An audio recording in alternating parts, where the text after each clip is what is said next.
High friends, Pandian store serial next promo என்ன மாதிரியான twist இருக்க போகுதுன்னு பார்க்கலாம். மீனா ராஜு ரெண்டு பேரும் புலம்பிட்டு நின்றுட்டு இருக்காங்க.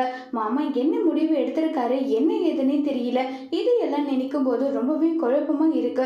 அதுவும் இல்லாம அரசியை பார்க்கறதுக்கே அவ்வளோ கஷ்டமா இருக்குன்னு சொல்லிட்டு ரெண்டு பேரும் ஃபீல் பண்ணி பேசிக்கிட்டு இருக்காங்க. உடனே அந்த இடத்துக்கு சுகன்யா வந்துடுறாங்க. நம்ம சுகன்யா என்ன இது, நம்ம போட்ட பிளான் எல்லாமே இப்படி ஃபிளாப்ஸ் ஆயிடுச்சு. நம்ம எதுக்கும் அரசு கிட்ட பேசி பார்க்கலாமா? அரசு கிட்ட பேசினா அதுக்கப்புறம் தேவையில்லாத விபரீதம் நடந்தா அப்ப நம்ம என்ன பண்றதுன்னு சொல்லிட்டு ஒரு பக்கம் தீவிரமா யோசிச்சுட்டு இருக்காங்க. எதுக்கும் பேசி பார்க்கலாமே அரசு கிட்டன்னு சொல்லிட்டு அரசுன்னு சொல்லி போறாங்க. உடனே அத்தைன்னு சொல்லி அழுதுகிட்டு இருக்காங்க.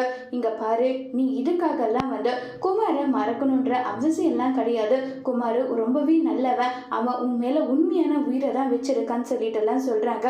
இது தூரத்துல இருந்து பழனி கேட்டுறாங்க. என்ன இது, சுகன்யா இப்படி பேசிட்டு இருக்காளே, ஒருவேளை இந்த தப்புல சுகன்யாவுக்கும் பங்கு இருக்குமான்னு சொல்லிட்டு இப்ப யோசிக்க ஆரம்பிக்கிறாங்க பழனி.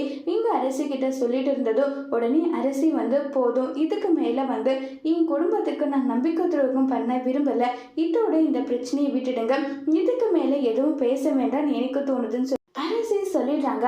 அரசி சொன்னதை கேட்டு ரொம்பவே ஷாக்கிங்ல இருக்காங்க சுகன்யா. இப்ப சுகன்யா என்ன முடிவு எடுக்க போறாங்கிறத வரப்போற எபிசோட்ல வெயிட் பண்ணி பார்க்கலாம். தேங்க்யூ.